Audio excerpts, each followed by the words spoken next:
அண்ணி சம்மதிக்க மாட்டாங்கன்னு எனக்கு தெரியும். இருந்தாலும் இந்த சொத்தை வாங்கிட்டு போலான்னுதான் அண்ணி எங்க வீட்டுக்கு போகாம இங்கே இருக்காங்களோன்னு தோணுது.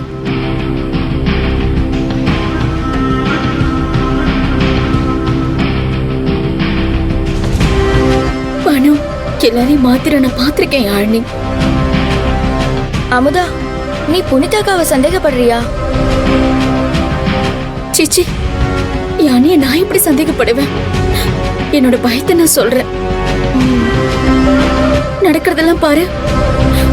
வீட்டுல இவ்வளவு சண்டை நடக்குது.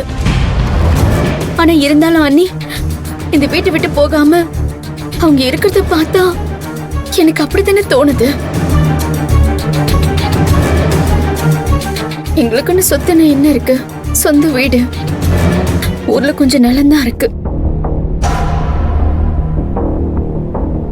கபிலன் அண்ணனுக்கும் புனிதாக்காவுக்கும் இந்த சொத்துல எந்த ஆசையும் இல்லைன்னு நமக்கு தான் தெரியுமே அமுதா. எனக்கு நீ தேவையில்லாம பயப்படுறேன்னு தோணுது. எனக்கும் சில நேரம் அப்படித்தான் தோணுது. ஏற்கனவே அன்னைக்கு தெரியாம அவங்க பேர்ல மாமா உயில் எழுத போறேன்னு ஒரு தடவை சொன்னாரு. ஆனா இப்படி முடிவு பண்ணிட்டா என்ன பண்றது? அப்படி எதுவும் நடக்க நான் விட மாட்டேன்.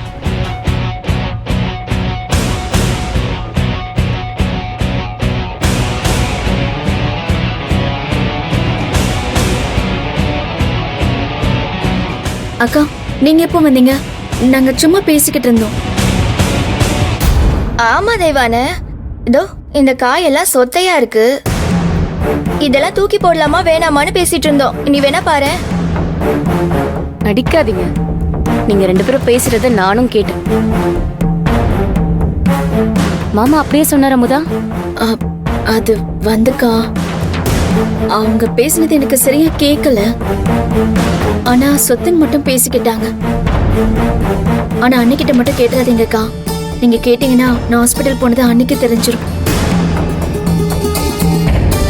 அப்புறம் மணி மாமாவுக்கும் என் அண்ணனுக்கும் தேவையில்லாம சண்டை வரும். ப்ளீஸ். இதை நான் பாத்துக்கிறேன் அமுதா. அது என்ன, எல்லாமே புனிதாக்காக்கு தான் போகணும்னா அப்ப நம்மலாம் யாரு?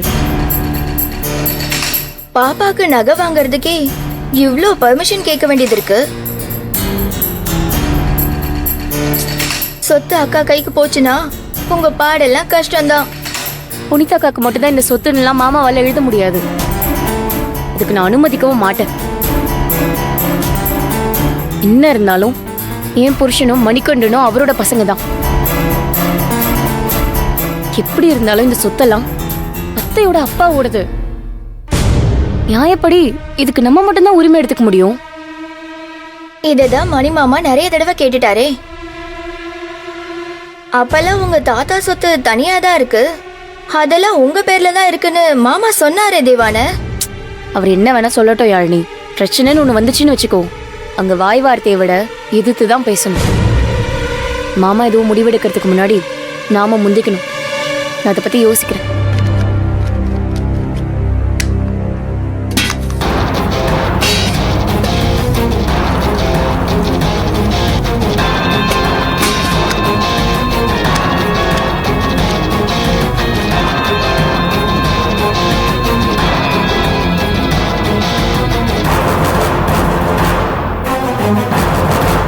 சும்மா சொல்லக்கூடாதுப்பா. தெய்வானை நல்லா தூண்டி விட்டுட்டு அதுல நீ சிக்காம பேசின பாரு. உண்மையாவே நீ வேற லெவல் தான். புனிதாவுக்கு செக்மேட் தேவானக்கா தான். இனி நடக்க போறத நீ வேடிக்கை மட்டும் பாரு.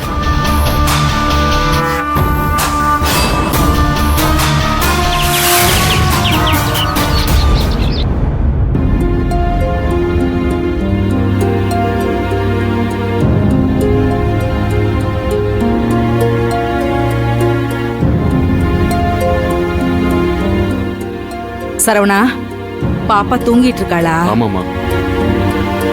இங்க யாரையுமே காணோம். அமுதா யாழினி ரூம்ல தாமா இருக்காங்க. நான் அவங்கள கேட்கல, அக்காவை காணுமே, அதான் எங்கன்னு கேட்டேன்.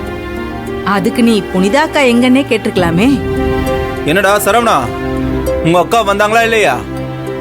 என்னடா ஆளாளுக்கு புனிதா எங்க புனிதா எங்கன்னே விசாரிச்சுக்கிட்டு இருக்கீங்க. அண்ணி ஹாஸ்பிட்டல் போய் ரொம்ப நேரம் ஆகுதுல, அதான் எல்லாரும் என்ன ஏதுன்னு கேக்குறாங்க.